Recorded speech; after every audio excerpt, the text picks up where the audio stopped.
Welcome to This Week in High School Sports. I'm Teresa Whipple, and hi, Steve. Hi, welcome back. Thank you. I'm really glad that you had so much fun last week without me. Well, I have a lot more fun when you're here, so I'm happy to okay. have you back, and I did keep the chair warm for you. Yeah, but, I noticed that. Needless to say, it's good to have you back in the studio with us, and still have more sports to talk about. We do, and we have to start by mentioning our sponsor, Red Onion Burgers, and wanted to remind folks to get on their calendar September 26th, Monday, and they're going to be doing a Dining for Dollars event on that Monday, and it's actually for a great cause. It's for something called Operation Warm Coats. Okay. And the local firefighters do this every year. They actually purchase a bunch of really nice jackets for elementary school kids in the Edmonds School District, and Sean is helping them by doing a fundraiser to the cause. So if you come from 11 a.m. to 8 p.m. on that day, September 26th, you can have, of course, great food and enjoy some entertainment and some raffles and things like that. And Sean is donating 20% of sales and 100% of tips to the event. So 11 a.m. to 8 p.m., doing the math, that's lunch and dinner, Lunch right? and dinner, You can come that's twice. right. Why That's not? right, you can. So thanks to Sean again for always supporting the community and for supporting the show. Absolutely. And now we're going to talk about volleyball, right? Yeah, nice week for volleyball. Pretty much all of the teams in the area getting their regular season started. They had some non-conference matches last week, but on Thursday, two of our teams getting victories to start off their season. Edmonds-Woodway defeating Marysville-Pilchuck 3-1. Got some stats here to throw out at you too. Samantha Harden, 14 digs. Sandra Young, 10 kills and 7 aces. I always like the terminology of volleyball, by the way. know. And Jackie Lovelace, who had 8 kills and 11 digs. So again, congratulations to the Warriors for picking up the victory. And then Mount Lake Terrace also gets a win over Everett 3-1. Candace Disney, 7 kills. Emily Rolden, 5 kills. And Sophie Parsons, 23 assists. The assists for the kills, and it's a lot of different stats there that you don't hear in other sports. So, but congratulations to both of those volleyball teams, and we look forward to a lot more volleyball to come from all of our teams. Yep, it's always fun to watch a volleyball game, even Absolutely. though I don't always understand all the stats. So in football, we've had a lot of football going on. Yeah, much like volleyball, some of our teams, or all 4 of our teams, had already had 2 games played this year. Those were non-conference games. Everybody kicked off their conference season this past Friday night. And over at Edmonds Stadium, the Linwood Royals defeat Shorewood 52-6. Congratulations to the Royals. I think it's the first time since 1995 that they've started off their season with 3 consecutive victories. So a great game from them. Alton Hammond, the quarterback, rushes for 2 more touchdowns. And he does it on his 18th birthday, so I'm sure that was a pretty big night for him. A great kid. We had him in here 2 weeks ago. Yeah. Edmonds-Woodway gets their first victory of the year in rather convincing fashion, too. They defeated Mount Lake Terrace 42-3. So the Warriors, after getting shut out last week for the first time in what John Gradwell seems to think was about 20 years, they come back and they get 42 points. Cameron Kroll, the quarterback, had 3 touchdown passes. Capasio Cherry, one of my favorite names in the league, 96 yards rushing. And then Anthony Lindemood, much easier name to say, he has an interception return for a touchdown. So the Warriors get a nice win there. Should also mention that Linwood has a big game coming up this week at Snohomish. A lot of folks think that might even end up being for the championship eventually, the district championship or the division championship. So that game will be at Snohomish, 7 p.m. on Friday.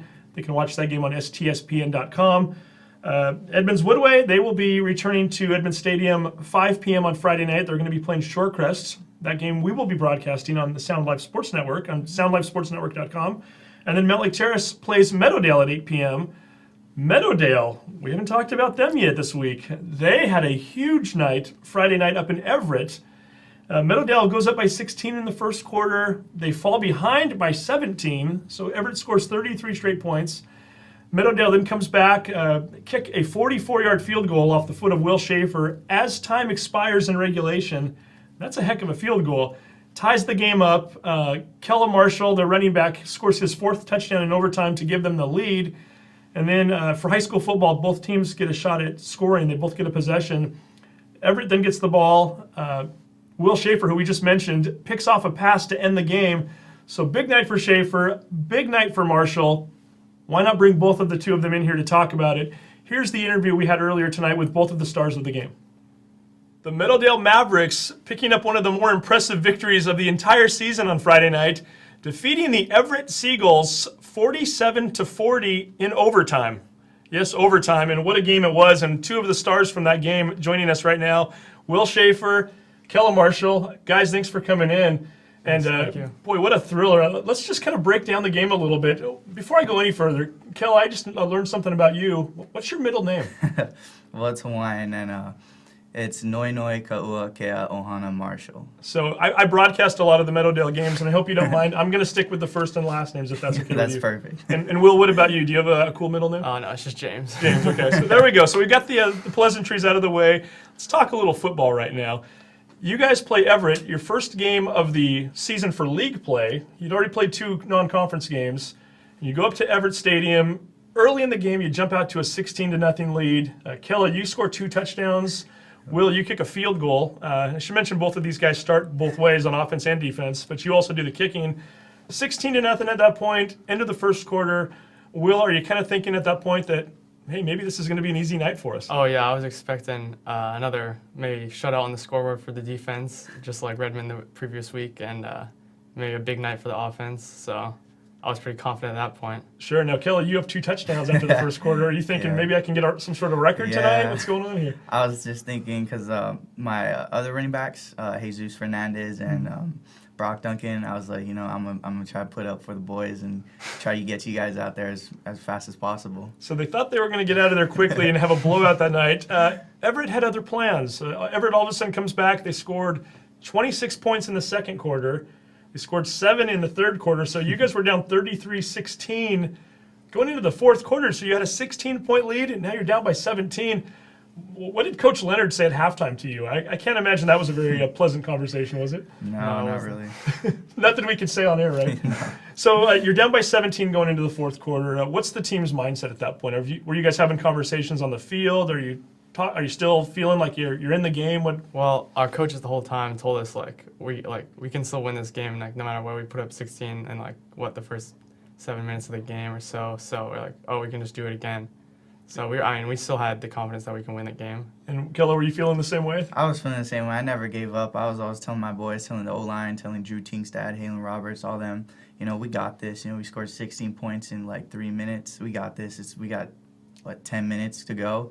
It's nothing that we can't handle. So you guys get within 3 points. You start driving down. It's late in the game.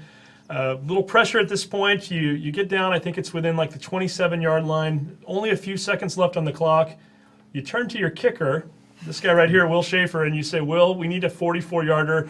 If you miss the field goal, you lose the game. If you make the field goal, a 44-yarder is not an easy field goal. If you make the field goal, you go into overtime.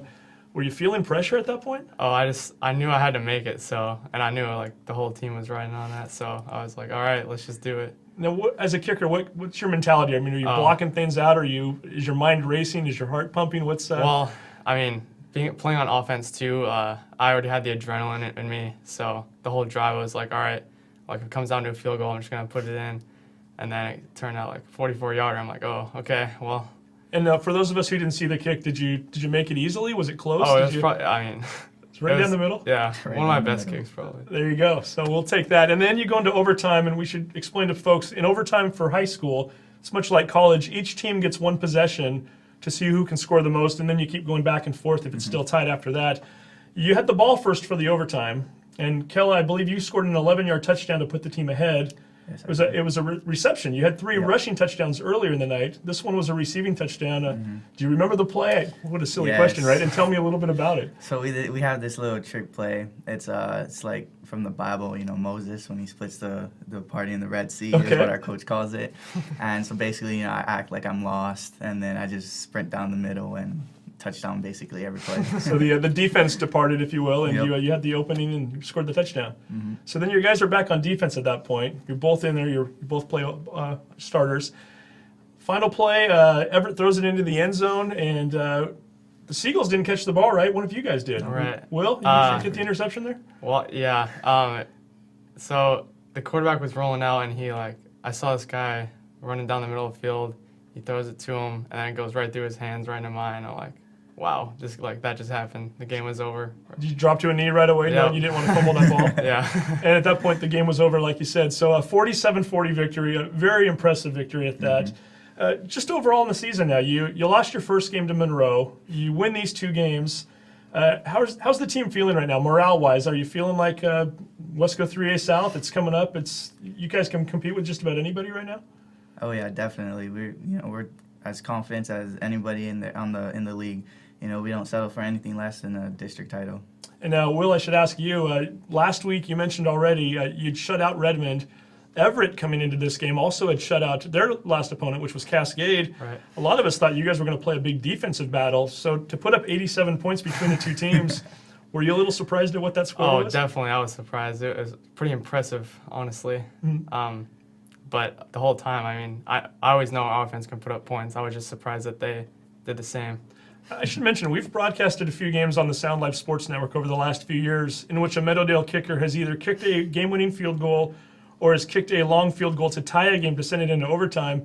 Those field goals were made by Schaffer, but it wasn't Will Schaffer. It was brother Brett, who's now kicking over at Wazoo. That's right. Was Brett following this game at all? Did he know what was going on for you that night? Yeah, he was texting with my mom the whole night, and she was giving him the whole details. And he even said, like, when we were down in the 4th, he's like, oh, yeah, the game's not over yet. So he knew that little brother maybe could come out there and kick that field goal. That's right.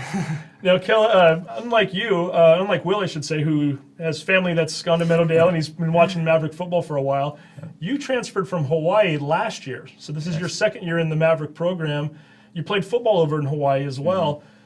Compare and contrast maybe the game over in Hawaii versus the game in Washington. What's it like over there? It's 2 different stories. I mean, in Hawaii, it's really physical. I mean, it's ground and pound. If you get hurt, sorry for you. You just got to suck it up and keep playing. Sure. You get beatings on Friday nights 10 times worse. And then over here in Washington, I mean, it's pretty bad. Don't get me wrong, but I mean, the skill level and like the attention to detail is just 10 times more focused than in Hawaii. Like, I never knew things that I like found out last year and this year from what my coaches told me. It helped me grow as a player. Well, give me an example of that, like formations. Things Yeah, along those like lines? formation. Like I never knew what defensive linemen do. I just knew that they shifted into like gaps, like A gap, B gap, C gap. But like apparently there's like there's 3 technique, 2 technique, 1 technique, and like we can do this and that to them, and you would just bust it out here or here. So it was really fun for me. So a difference in not only physicality, but strategy for that matter, too. Now, Will, you're a junior this year, so you've got a little more time left. That's right. Kela, you're a senior. Either one of you started to give college a thought, and maybe Will, for you, kicking. Kela, you could play other positions, too. Obviously, you've great safety and a wide receiver, too. So, but I know you've got that foot, and Kela, you've ran for almost 400 yards combined the last 2 games, and you were also all Wesco on defense last year. College for either one of you, is that in the works right now? Or? I haven't given a lot of thought to it for playing football, but and you're only a junior, so in right. fairness, you got some time, right? right. But it's in the back of my mind. I mean, Kela, what about you? It's always been my dream to play college ball. Hopefully I'll get there. So before they can play college ball, though, they got to get through this season. And I should also mention 8 o'clock this weekend, Mount Lake Terrace versus Meadowdale. And selfish little shameless plug while we're at it, SoundLiveSportsNetwork.com will be broadcasting that game where you can see both of these guys out here. Again, your wide receiver and your running back for Meadowdale on offense. On defense, it's linebacker and it's safety. And, of course, the kicker right here as well. So, Kela Marshall, thank you very much for coming in. Thank you. Will Schaffer, thank you. And we look forward to seeing the Mavericks all season long. Well, I think you made a good choice in deciding you're not going to use Kela's middle name on the air. Yeah, and we're broadcasting Kela's football game this Friday night at 8 o'clock, and we've got a handful of Meadowdale games coming up on Sound Life Sports Network. I can promise you right now, I will not even attempt one time to say Kela Marshall's middle name.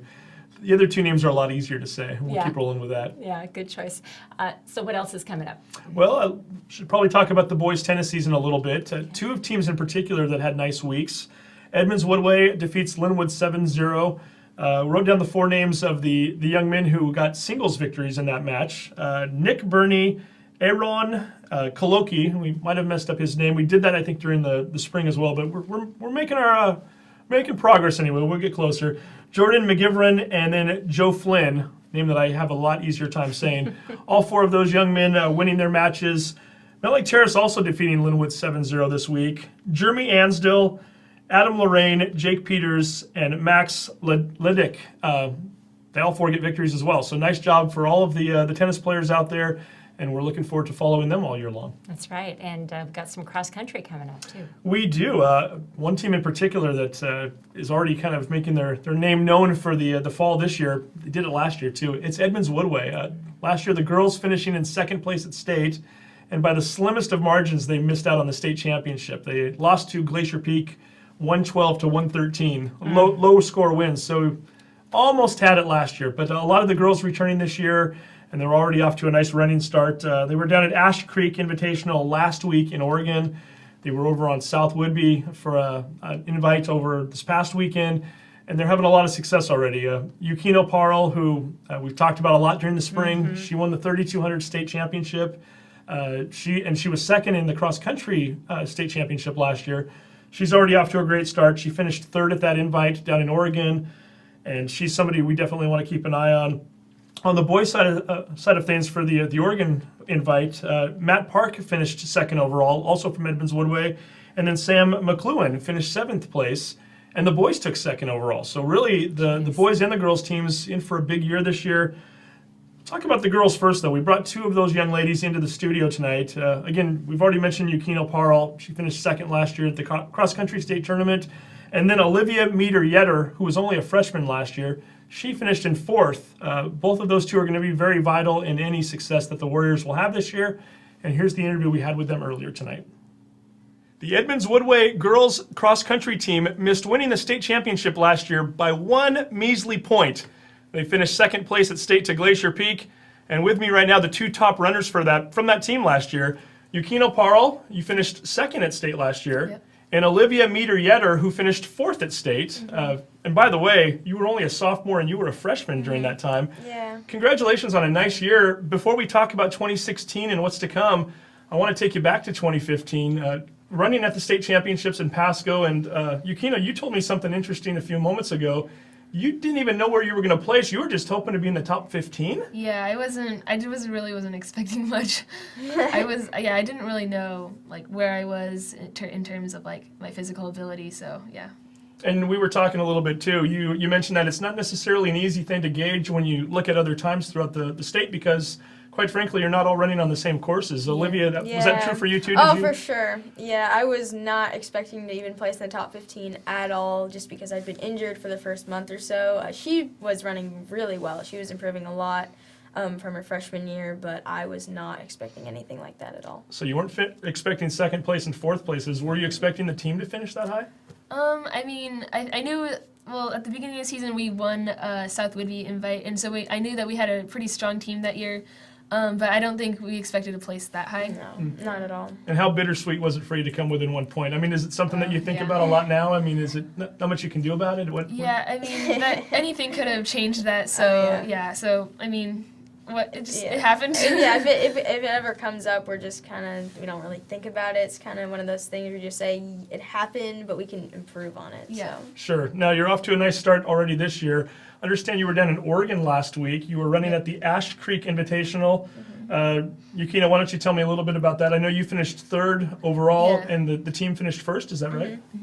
I think I started out a bit slower, so I had to catch up a lot, but there was some pretty intense heat, so I mean, I can't expect myself to do that good in that kind of heat because I don't do that well in heat, so. And now, Olivia, this past weekend you ran at South Whidbey. Yeah. It's kind of interesting for you. This is a sport where you're not necessarily, football players are always at Edmonds Stadium or one of 3 or 4 stadiums, but you get to move around a lot. You get to run in a lot of different places. I would think each one's a little bit different in terms of how many hills, elevation. For sure. Is that part of what draws you to the sport? Oh, definitely. I think that variation keeps runners coming to the sport. It keeps it interesting for even the spectators, and it's just really fun to watch people run. And then, in preparation for the meet, you're really excited, and then once you get to race, you're just kind of avoiding it almost because you don't want to run it, but then when you start running, you're really, really excited about it. So that course is probably one of my favorites just because of the variation, because it starts off with a really nice long straightaway, and then you go up into the woods, and it's pretty hilly, and it's really nice. And we should mention also, girls cross country, always the same distance, is that correct? Usually. Yeah. And the bigger meets tend to be the same, but sometimes our Thursday meets tend to be maybe 3 miles or a little bit shorter than that sometimes. But, yeah. Yeah. Okay, now the two of you obviously having successful careers so far. it's the top 5 scores at state, correct, for each team in order to win the state championship. Correct. Let's talk a little bit about some of the other girls on the team. I know you lost to Susan Kim and Megan Kelly to graduation last year. Yeah.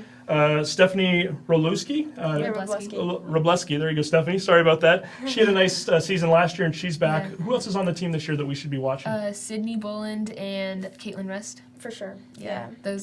All three of them are very, very strong this year, so we're gonna have a pretty good team. Yeah. And we got solid 6 and 7 too with Thea and Izzy, and they're gonna help us with the team too, just because we have a solid 7. Because then they can step in if one of us needs to fall back a little bit, which is nice. Injuries, it's also a sport where sometimes you bonk, right? Oh, You go out there and you don't quite have the day you want, so it's always nice to have that backup as well. Your boys also looking strong this year. Tell me a little bit about the boys team at Edmonds-Woodway and what we can expect from them. I mean, they had a pretty good year last year. They had a pretty solid one too, but this year I think they're coming. I think the freshmen from last year who are sophomores are doing better, and then we've got a couple good freshmen coming in. So Matt and Sam are 1, 2 respectively, and then that's Matt Park and Sam McLuhan. Okay. And then 3, 4, and 5. Was it? Lucas, Lacambra, Grant Christian, and John Christian. So there we go. A lot of names to watch at Edmonds-Woodway this year. You also you run track in the spring. Very similar distances, really. I know, Yukino, you won the 3,200 at state last year. Yeah. Congratulations. Thank you. And Olivia, you took 9th, is that correct? Yeah. And you had a nice run going for a while there, right? Yeah, it was interesting. It was decent. It was from the get-go, it was going to be a hard race because I didn't eat enough, and I was just feeling fatigued the whole time. From the first lap, I was just dying. And so 200 meters to go, I just died, and then I got passed by like 4 people. It's not. And so, but the nice thing for you is you have 3 more years to improve, right? Exactly. And Yukino just ran an incredible race and finished in her fashion of just beating everyone out at the finish, which is incredible. I think you passed Malia Pivic at the very end, is that correct? From Linwood High School, and who's also back again this year, so a lot of good competition. Yeah. Speaking of which, you run the 3,200 in the spring, you run cross country in the fall. Is there a favorite distance for either of you? Do you like the shorter distances a little bit? Do you like longer distances? I tend to like the longer distances. Yeah. Yeah. I go for probably longest that you can do in track, 3,200. Yeah. 3,200 is nice, but the mile is also kind of nice just because you don't have to pace it as like the 3,200. With the mile, you just figure out your pace from the first lap and just measure it out just for 4 laps, which is almost easier, but not quite. Sure. Yeah. So now the goal obviously is to get to state this year, which is over in the Tri-Cities.